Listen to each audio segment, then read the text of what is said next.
Seeing you in the series did, of course, remind us all of you in another global franchise, Harry Potter, your role as Cho Chang. I was just wondering if maybe you wanted to go to the ball with me. I'm sorry, but someone's already asked me. Well, I've said I'll go. How has your relationship with Spotlight changed since being a part of that big franchise and now entering the Bridgerton world, which is just as much of a beloved fandom? I think the difference is like me getting older and a bit more experienced and like seeing, you know, none of that kind of stuff really matters in the end. I guess it's difficult to say because, you know, I was so young at the time and I was so, I guess, easily influenced by what people would say about me because I didn't know who I was. Now I feel like I know who I am, I know what I want, I know my boundaries, all these kinds of things. And what really matters. Yeah, and I can protect myself through just like knowing myself better. And you know, I've come into Bridgerton like just having a really healthy focus on the work and making great connections with the people that are on the same. So glad I'm here. So glad I'm here. I would not want to go back to like that time. Not because, you know, I had bad time or anything, but it's just really nice when you know who you are.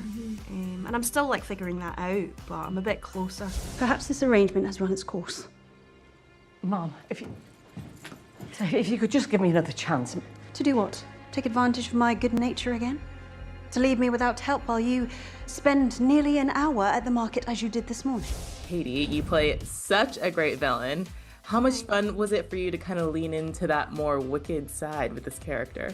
Yeah, so much fun, so much fun. I feel like it's a spectacular kind of feat on my part, being able to make the audience hate her so much. And you know, like I keep saying the pressure's off because I don't have to play like a likable character.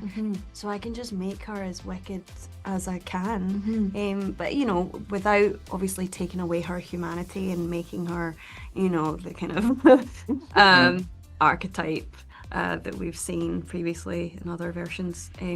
But no, I've just had so much fun. The costume is like, everything's so dramatic, like aesthetically, that I feel like I really didn't have to do too much. Yeah. I don't know if that's like a good or a bad thing, but the transition like was quite easy for me to kind of step into that role. So maybe I have this like dark side that, you know, is able to come out through Araminta. Yeah, she's getting just like the character. Yeah, she's exactly. I totally believe that. She treats me so badly.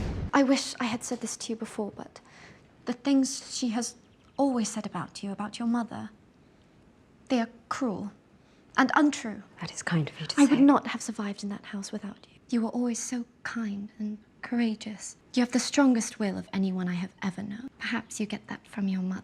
Well, you, Isabella, get to be such a sweet stepsister. Fans are kind of comparing your portrayal to Melanie Lynskey's character in Ever After. What do you think about that? And what was the best part about playing that lighter side of the Cinderella story? It's really sweet. I'm happy to kind of maybe surprise some people. I think we were asked earlier, like, a lot of people thought that I was also meant to be one of the evil stepsisters, and we were asked why that changed, and I was like, well, it never changed. I'm happy that, you know, people got a little bit of fresh air in this, you know, very kind of hunkered down, not so happy family. They got to see a little bit of light in that. It's made me really, really happy, and I've loved playing her too. It was so much fun. Credit to the writing. I love the lines I've been able to say.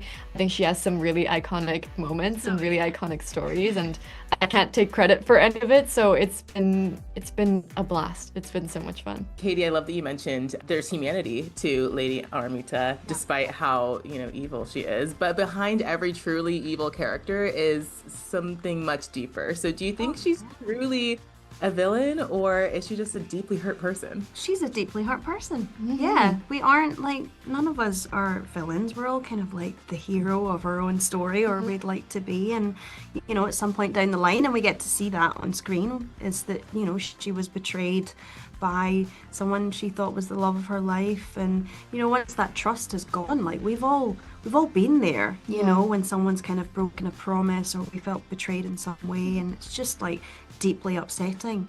But then it's kind of what you choose to do with that hurt Like, Yes. do you kind of let go of it?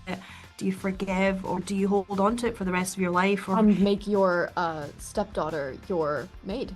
absolutely, yeah, There's 3 options. yeah, You let go, you hold on. You make someone your maid. yeah, exactly. She didn't feel like she had many options after the death of her husband, and I sympathize with her in that sense. Being a mother as well, you know, trying to protect your children with this like huge secret that's kind of like looming over you like every minute of every day. But I also, you know, believe that her behavior was horrible and not justified, and you know, very happy for her to get her comeuppance in the end. Yeah. Some level. I think people probably wanted more. Greater level. Yeah. Miss Lee is not my favourite, but I imagine the family rather needed one of the girls to make a match this season. Something tells me all will be well. We do get to see Posey try to attempt to find love at the ball. So I'm curious to know, how much more of her story would you like to see unfold in future seasons, if maybe we step outside the Bridgerton family, immediate family, and follow her journey? I would love to see her in love and get her, you know, happy ending. And I would love to see her take more charge of her own life. I think she's not been given that opportunity yet. And we see her at the end just being able to, you know, step into that. So I'd be really happy to see her, you know, make decisions for herself and get what she wants and be happy and be unapologetically happy.